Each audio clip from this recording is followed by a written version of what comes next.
The saying goes that there are plenty of fish in the sea. And I suppose the digital generation version of that would be there are many people on the apps. So how can we make our profile stand out? How can we be that thumb-stopping profile that makes someone think, I'd like to see this person in 3D. I'd like to see them in real life. And most importantly, how can you get your own personality across and also ensure that you're having a good balance of, your faith life, but also your hopes and your dreams and your interests and your hobbies, and just like a good holistic portrayal of you in this 2D profile that's on your dating app. Don't worry, because I'm here to help you. So let's start. When it comes to really making your profile pop, of course, we are all visual creatures, and that's the first thing that we see on these dating apps.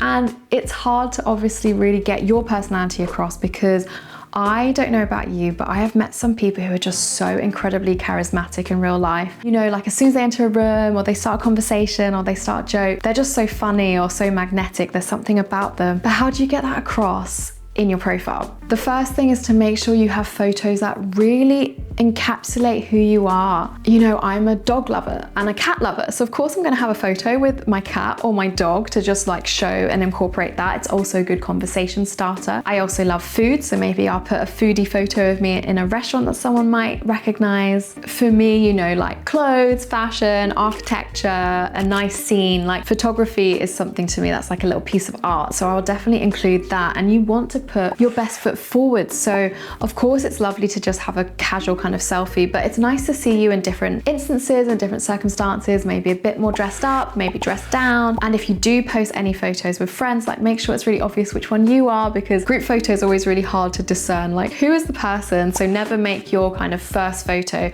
a group shot, because you want to clearly present yourself and show like, this is me. And don't be shy to be really forthcoming about your faith journey, about your faith life, about where your spirituality is, because you want to be aligned with this person on faith. So don't shy away from it. Talk about what it looks like for you to be a Christian. Are you going to daily mass? Are you in the worship group? Are you someone who, loves to pray with groups, who has Bible studies? Talk about this, because that's also a really good way to start up the topic of conversation in terms of faith, but also it gives the other person a picture of what you actually look like as a Christian. There's so many of us, and we all worship in different ways, and some of us have different theologies and different ideas on things, and it's just a good place to put a few things that's going to pique someone's interest, but also help them to get a better shape of who you are. And don't be afraid to ask your friends, how would you describe me in a few words? Or I remember a friend said to me maybe a couple of years ago, she was like, I think you could like start a conversation with anyone. I think you could probably talk to a doorknob. And it was a weird thing to say. I think it was a compliment as well, but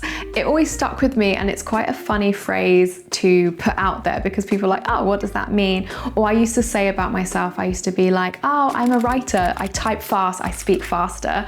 Just little things that kind of show your personality and your character in like a quirky way. Another example, a tagline that I like to use is that like, I'm a dog person, I'm a cat person, and I'm a people person. Because again, it just shows a bit of that humor, a bit of that playfulness. I used to use this strategy in job interviews as well, which is like dropping something in which is just memorable. Whether it is something that you're wearing that's quite striking, or like a tagline, like I've just said, a strapline that just sounds really like, oh, I actually will remember that because that's funny, or I've never heard something like that before. So don't be afraid to make yourself memorable, to make yourself stand out, to give yourself a bit of a chance to, stay in that person's memory and have them think, oh, that's an interesting line that I've just read. So hopefully now you have a good idea of what should be in your profile, a way to really put yourself out there and to get your personality across. So now it comes to conversations. I like to say that interests make us interesting. So do also drop in if you've got any hobbies, if you like, I don't know, horse riding, or you're great at ice skating, or you read 2 books a day, like whatever the fun fact is about you, don't be afraid to put it in there, because these are also good ways for people to start a conversation with you. They might say, oh, I noticed that you like to read, like what are you reading at the moment? And don't be afraid to ask questions as well, because you want want to get the conversations going and continuing. So no one-word answers. You definitely want to continue to show that you're curious in this other person. As Christians, we know that we are all made in the image and likeness of God, and there's just something so incredibly beautiful about that. So even if nothing works out with that person, it's not a waste of time. I think that's something that we really need to move past. You learned something about them, and maybe you learned something about yourself. So definitely keep the conversations going by having these questions and just being very open-ended, ensuring that you're not just having closed conversations and making it hard for the other person to keep it up. Of course, there's a moment when you might discern that this isn't the right person for you and you shouldn't continue with it. But until then, definitely, do that back and forth, that ping pong of Q&As and also elaborating on stories and relating to them and having that human connection. And a great way to get to know someone virtually is to bring in different facets of your life, right? So you could ask them, for a podcast recommendation, or you guys could both watch a TV show in your own space separately, but then talk about it online. You can introduce voice calls. You can obviously do video chats. There's different ways that you want to try to see this person holistically and not just, one-sided, as in not just written communication. You want to bring in other forms of getting to know them. And this might even happen before you decide to meet, just so you can see if you've got that kind of banter, that kind of connection with them. And once you reach a point where you are really enjoying speaking to this person, it's really healthy to build a good cadence of that kind of communication rhythm. It might be that this person has a really demanding job and they just can't message during work hours, or it might be that, you're more of a evening texter or a weekend person on the phone, or whatever it is. And I think it's good to communicate that really clearly, just so that the expectations are just out in the open and no one's being disappointed or feeling like they're being played with. So build a really healthy rhythm of communication between you two and figure that out together, because everyone is different. And while I have done a video about the modern version of dropping the hanky, I think it's really important online to also drop the hanky and to also be flirty and to show that you are messaging with intention. Sometimes it can feel like some people are on dating apps just as a hobby that they don't actually want to pursue. They just like being, in conversations with lots of people. They like the validation or the attention. So I think it's really important to show I am actually serious about this and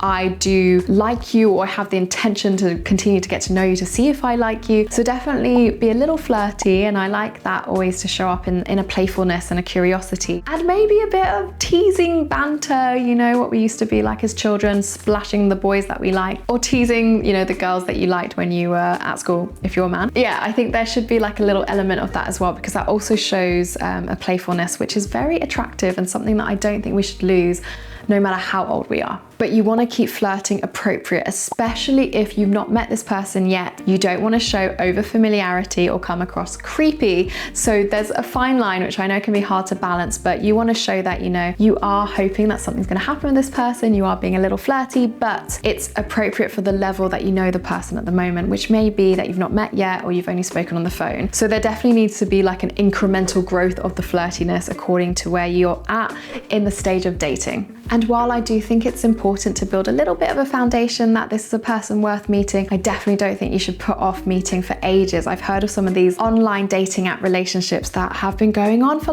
months and they still haven't met. Having a video call beforehand is a really good way to just see if that same banter over message exists in real life, or just, in a face-to-face interaction, because it has happened where people get on so well on text, but then as soon as they meet, there's just nothing there. I think doing a video call is a good buffer, and also just discerning a good amount of time, when you feel comfortable, but you don't want to put this off forever, because how else are you going to know? And when you meet with this person, you have to be open to listening to your gut and to really inviting the Holy Spirit to let you know, is this something I should be pursuing? Do I feel excited, or do I feel a little anxious or a bit stressed, or do I feel, relaxed? And you want to see what positive emotions you feel when you're with that person, and really invite God to show you, is this something that I should continue with? Just trusting God that He is going to show you and He will guide you, and you're not doing this alone. I do think that's really healthy to be very upfront about your values, about your alignment, and things that you're really looking to lean into when it comes to your relationship. But there are some things that are better spoken about in person, face to face. Definitely discern that as well. You don't want to be a crazy open book only over text or only over